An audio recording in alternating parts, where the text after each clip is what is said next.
Jay O'Brien reports for ABC News. He's in D.C., and he's been watching the developing story of the House Oversight Committee. They held a very special closed-door hearing.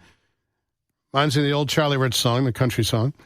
When we get behind closed doors, this is yesterday, and they listened to testimony, quite a while. Hunter Biden's former friend and former business partner, Devon Archer, was there. This is the House Oversight Committee. And according to lawmakers who were in the room, Archer told them that Hunter Biden would often put his father on the phone. But the Democrats think it was quite innocuous. It was just a pleasant talk about the weather, what have you. They never discussed business. Joe Biden did not know what the business dealings that Hunter Biden was involved with, and he never did anything in connection to Hunter's business deals. Well, Republicans say it definitely shows that President Biden, lied when he said he never talked business with his son. I don't recall exactly when he said that, but apparently he did. All right, let's start there with Jay O'Brien, who's watched this thing yesterday, or at least after the committee hearing was over. He heard the lawmakers and the fallout that's been underway for the better part of 24 hours. Jay, thank you for your time, sir. In general, do we know the details of these calls? Well, and that's the thing, is we don't know specifically firsthand what Devon Archer, not just about the calls, but what he even told lawmakers about those calls, because as you said, that testimony was behind closed doors. It was kind of in a deposition type setting, not the normal televised hearing that you're used to seeing on Capitol Hill. Not to say that Devon Archer won't testify in public at some point, but that wasn't what yesterday was.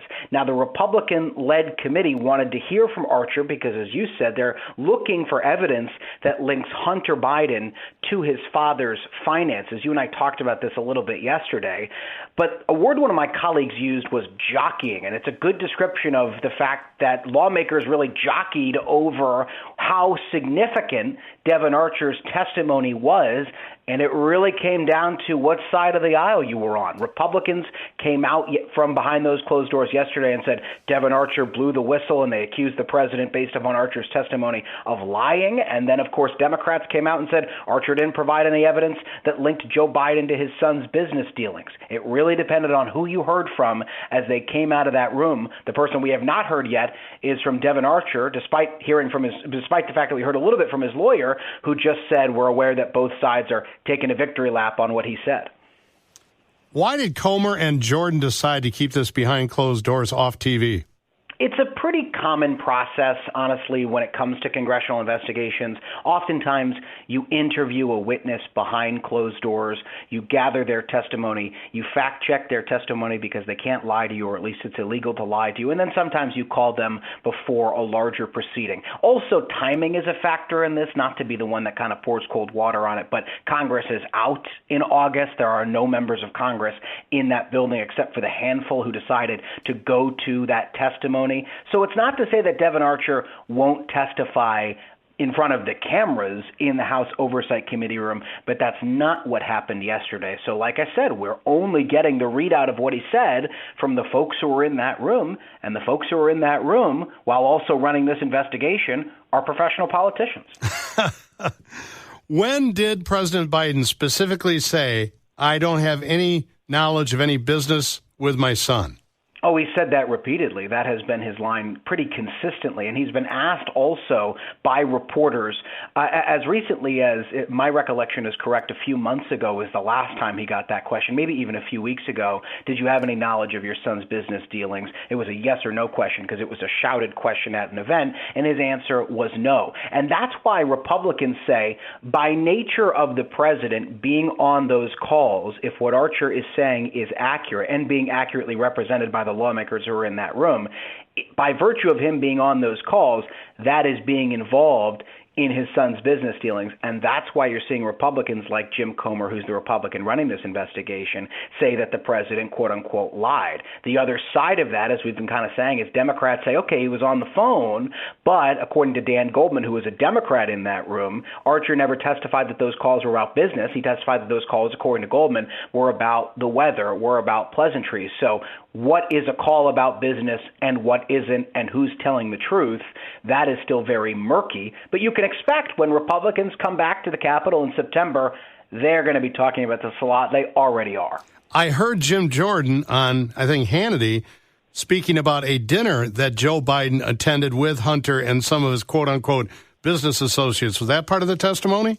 That was part of the testimony specifically, and I think if I remember correctly, Jordan is referencing the dinner, or at least the time that Biden meets President Biden, rather, meets Devon Archer. So he meets in person with Devon Archer once, if I recall correctly, in the White House when he was vice president. But the Democratic reception to that is yes, but it was at a holiday party. And it was, Devon Archer's on the White House visitor log. This is the Hunter Biden business associate who's the subject of all this testimony. But he's on he's on a log during a holiday party. So there's a lot of tit for tat in all of this. And you don't know which end is up until there's a public report that the committee may or may not issue. So the times that Biden supposedly lied when he said he never talked business with his son, that's the basis of what Kevin McCarthy is going to utilize for a possible impeachment inquiry? Well, that's still up in the air as to what form that impeachment inquiry really takes. And McCarthy has been intentionally somewhat vague about that. Even when I and other reporters have asked him in the hallway, what are you talking about when you say impeachment inquiry? The line McCarthy always comes back to is inquiry, not impeachment. When he says impeachment inquiry, the emphasis is on the inquiry, not on the impeachment. He's saying that if the White House were to deny these congressional committees, like the one that just interviewed Devon Archer, the documents they want, the testimony they want, to talk to whoever they want, if McCarthy gets wind that the White House, as McCarthy would characterize it, is stonewalling the investigation, then he says that would necessitate an impeachment inquiry because it would give these lawmakers even more power than they have. What he's talking about in the congressional rules is still unclear. A congressional committee's got power whether it's investigating an impeachment inquiry or not, but it's certainly something where McCarthy has brought up. But he's given himself an out by saying if they are cooperating, then we won't bring the impeachment inquiry. So he kind of appeases both the moderates in his party, some of whom have publicly said they would not support an impeachment inquiry because maybe they're in swing districts and things of that nature, but he also appeases the further right of his party that has a very, very strong desire to impeach the president. Final question, and I'm drawing on, I hope, your knowledge of classic country music. Do you know if the estate of Charlie Rich receives any royalties for every time we say the phrase behind closed doors?